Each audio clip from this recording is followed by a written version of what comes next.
Coach Corey Wayne, and this is my video coaching newsletter. And the topic of today's newsletter is going to be, I couldn't judge her interest. Well, I've got an email here from a guy, and on the article of my website, I'm going to include an email that he sent me about a month or so ago. It was another email, coaching email. And one of the things that he tends to do is he's okay out of the gate with dating women, but then once he starts to become emotionally invested and really interested in them, he tends to put them on a pedestal, start acting like a pleaser, be too compliant, and kind of sit around waiting to be told what to do, waiting to be told how to act like a man, when it's okay to kiss or touch, or when they should initiate sex. And of course it inevitably leads to him being friend zoned. And so the second email, which I'm not going to go through in this video newsletter, but I'm going to have it posted on my website on the article that goes along with this video so you can actually read it yourself and kind of see his progression. Is like what he was doing was basically waiting around on her to tell him what to do, to be a man, to go for it. It's like he was giving her the choice. Like even after they broke up, he says, hey, do you want to have makeups or breakup sex? And she's like, are you serious? He's like, well, I'll give you a minute to think about it. Do you honestly think James Bond would say something like that? No, it's not going to fucking happen. So he sends this email that I'm actually going to discuss in today's video is, I guess basically what happened was he hasn't talked to her in a while, and then he's, instead of waiting to hear from her and then making a date, he hasn't heard from her. And so he broke down, became weak, reached out, and he actually got together with her. And now he's pretty much confused as hell because he's like, is she into me? Is she not into me? What does all this mean? So I'm going to go through his email and decipher it as soon as I read this quote that I wrote for you. And the quote says, when we don't think we're good enough to get what we really want in life, or to have potential lovers choose to love us of their own free will, we usually will try to force things. Human beings have an innate need and desire to feel free, to be who we really are, be accepted for who we really are, and to come and go as we please. People who love, value themselves, and who have a high self-esteem will stand up for themselves and not tolerate anyone in their lives who makes them feel like they are losing their freedom. People who have erroneously labeled themselves to not be worthy or good enough will consciously and unconsciously act consistent with who they view themselves to be, even though that view is not accurate. By acting in ways that are consistent with self-love, high value, high self-esteem, and being unwilling to compromise that perception of yourself, over time, even if you don't believe it at first, you'll eventually be able to attract people and life circumstances that support, match, mirror, and validate that perception. Sometimes in life, you might have to fake it until you make it. It's called having faith in yourself. Faith is believing in what you do not yet see, and the reward for this faith is to eventually see what you believed. So let's go through his email. He says, hey Corey, I have an update to my situation. I have an update for a previous email you did for me, and I could not gauge her attraction level. I walked away as you suggested. It's been 4 weeks, and I've hooked up with 2 girls, and I have a couple chasing me. 2 nights ago, I caved in and called her. That's like hitting the reset button. The strongest negotiating position is being able to walk away and mean it. She broke up with you, offered you friendship, and you said, I'm not interested in that. But give me a call if you change your mind. And then a month goes by, and then you reach out to her. She obviously doesn't care anymore. Maybe she's dating and fucking somebody else. It does not communicate that you value yourself and perceive yourself as being a really great catch. Like you're not the most precious thing in the world. You got to see yourself as being awesome and amazing and a great gift to the right person. And until you find that right person or somebody that can immediately see your value, you got to keep circulating. You got to keep moving. Because it's a total sign of disrespect to yourself to pursue somebody who blows you off like you're fucking nothing. He says, I always call her. The first time I asked her out, she was impressed that I called rather than using text. No, so all of his justification, like, hey, well, I always have to call her. You got dumped because you over pursued and you acted like a beta male. And you're continuing to act that way. Nothing's really changed in your behavior, so why would she feel attraction for you again? My reason for calling was she said that if I wanted to call her, I could when we broke up after I said I didn't want to be friends. Regardless, I fucked up and shouldn't have. And he wrote a whole paragraph justifying why he did what he did, even though he knew it was wrong. He says, I asked what she was doing, and she said she was cooking dinner. And I said, oh, I was going to ask if you wanted to come over for dinner. She went quiet, and I said, you can have that for lunch. In a sales negotiation, you may have heard me say this before, you make an offer to somebody, ye who speaks first loses. So when you say, hey, would you like to get together? Or when are you free to get together? And there's a pause. If you're not comfortable with yourself, you're like, well, I can do lunch. I can do dinner. I can do tonight. I can do tomorrow. My schedule's wide open.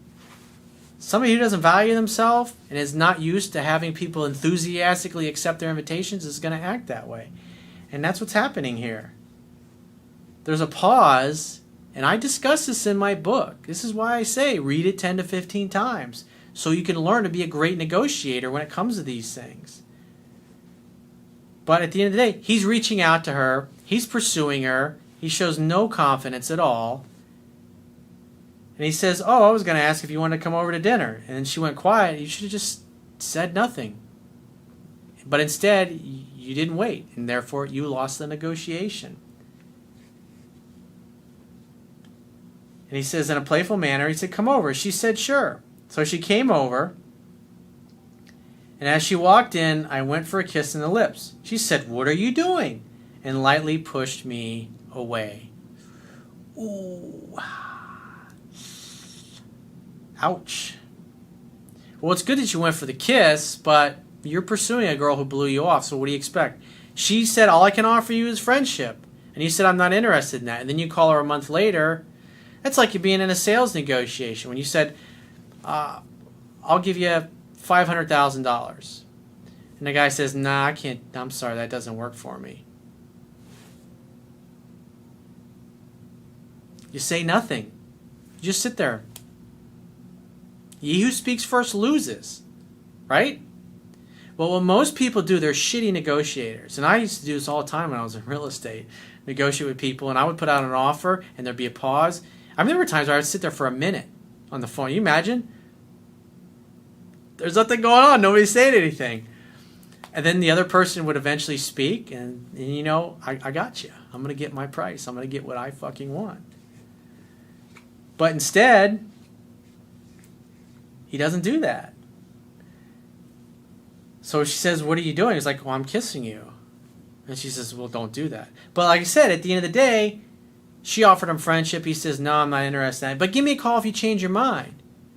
You got to be congruent with that statement. And by you calling her and then inviting her over to dinner and then not pausing when you mention the fact that you want to invite her over for dinner, weak negotiation.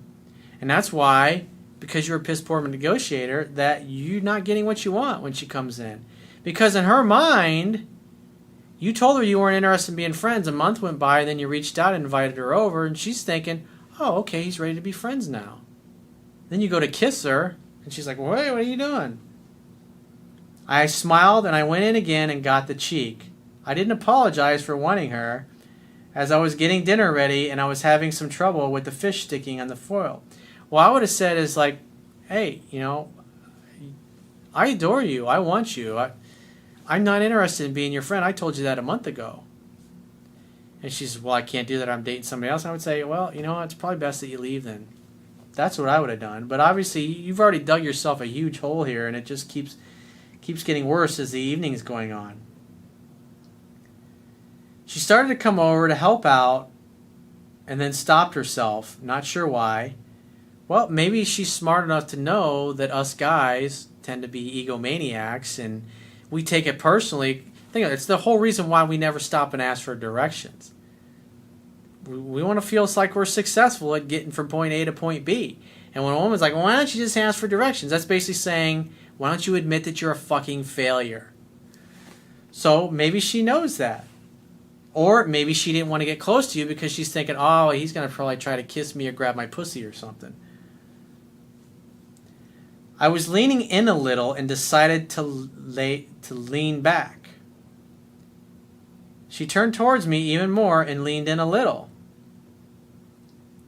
He says her legs, when we were sitting next to each other, her legs were crossed towards me and leaning in at times, but her arms were folded.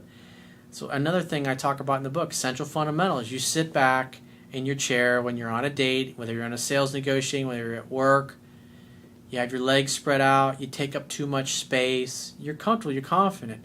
People that are in a weak position or that aren't sure of themselves, you're going to see them leaning forward. That's weak body language. That's weak physiology. I talk about this in the book. Read the damn fucking book 10 to 15 times, dude. So he says, being the stupid fuck that I am, well, that's a nice thing to say about yourself. I leaned back towards her. Come on, man. It's like one beta male mistake after another. And you're confused by her behavior? I leaned back towards her, even though I really wanted to stay leaning away. Yeah. And she slowly moved back to her original position. Isn't that interesting? You act alpha, you lean back, she leans in a submissive posture. You go into a beta male posture, and she goes back into leaning back in her chair, and you push her away, and you shut her down to you, because now you're not acting strong. You're not acting like a man. You're acting like a wussy. People think these are subtle things, but I mean, you can tell right there her body language. Look how it changed. He went from acting alpha, she responded submissively. He goes into beta posture, she goes into alpha posture. A woman's not going to let you seduce her when you're acting like a fucking beta male. Unless she's just really horny and desperate and wants to get laid.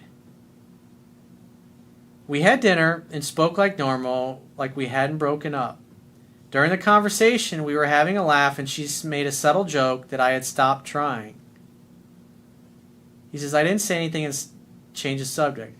I stopped trying. Well, you know what? Why don't you sit over here, come over here and sit in my lap and kiss me, and we'll see what pops up. I'll show you trying. But he didn't do anything with that. He says, I'm still unsure. I'm still sure she ended it because I was subtly needy.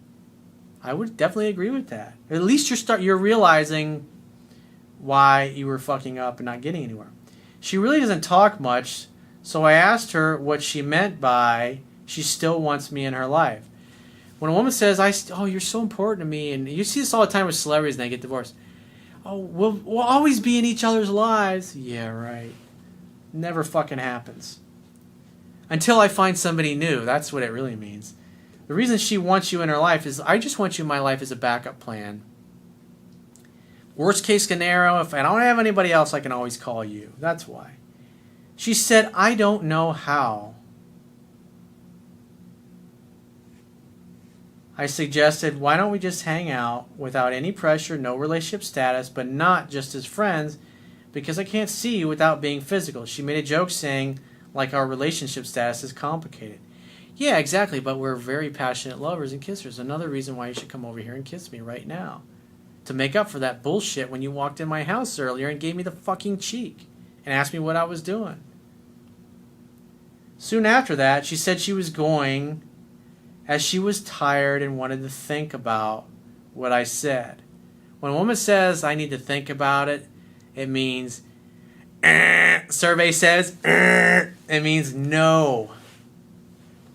She got up to leave, and I held her hand. Oh, please don't leave me. And I held her hand while I was still sitting down. I said to her, come over here and I'll give you something to help you when you're thinking about what I said. She leaned in and I kissed her on the lips. It was just a short kiss, but I thought, better than the cheek again. That's like a little boy saying, Mommy, please kiss me goodbye. As she was putting her shoes on, she said, you know me. If we start, I won't be able to control myself. That's okay. I like it when you lose control. That's what I would have said. He said, I said it's fine when we have plenty of time. Dude, you were like total beta male here. I walked her to the door and didn't try to go for the kiss again. All I said was, call me. obviously, now I haven't contacted her and it's been 3 days. I know that all I can do is wait for her to contact me until you bitch out and call her again. She must do 100% of the initiating as she changed the terms of our agreement. My question is, what is her attraction level? I would say it's below a 5. Why? It's like there's no evidence of you called her, you reached out to her, you asked her to come over, you grabbed her hand, you tried to kiss her several times, she gave you the cheek initially, and at the end you got a little bit of a kiss.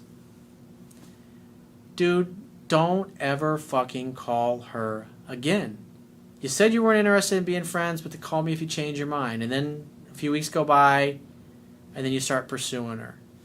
How can you possibly expect her to trust your masculine core when you're not even congruent with your words? You say one thing, but then you do another. You're never going to get anywhere by exhibiting this kind of behavior, dude. Wait to hear from her. Next time if you ever hear from her again, because I would say there's a really good chance that she's probably moved on. Maybe she's dating somebody else, and you're not going to hear from her anymore. But if on the off chance, if she does reach out, you should follow what I teach in the article and video, 7 principles to get an ex back. It's also listed on my YouTube channel as one of the essential fundamentals videos. Or you can Google Corey Wayne 7 principles to get an ex back and follow that. Therefore, if she reaches out to you, assume she wants to see you and invite her over for dinner. And if I were you in this particular case, I would say, look, you got to understand, my interest in you is romantic. It's not platonic. And so I want you to know that if you're coming over, it's because your interest is romantic. Is that why you're contacting me? And she says, no, well, I'm not sure. It's like, well, if you're not sure, then I would rather just pass and have you call me at some point in the future when you're absolutely certain, 100%, that you can't keep your hands off me. Because I don't want to hang out and have a repeat of what we did last time. It's just in this particular case, because of all the fuck-ups he's done, that's what I would say. I would reiterate that to her. But, dude, I'd say put a fork in this one. It's pretty much done, because you've acted beta male so much with her that at this point, there's really not a lot you can do. So if you'd like to get my help personally, the quickest way is to book a paid phone, Skype, or email coaching session. You can choose any of those options by going to my website, clicking the products tab at the top of your screen, and just follow the instructions for booking whichever option works best for you. And I will talk to you soon.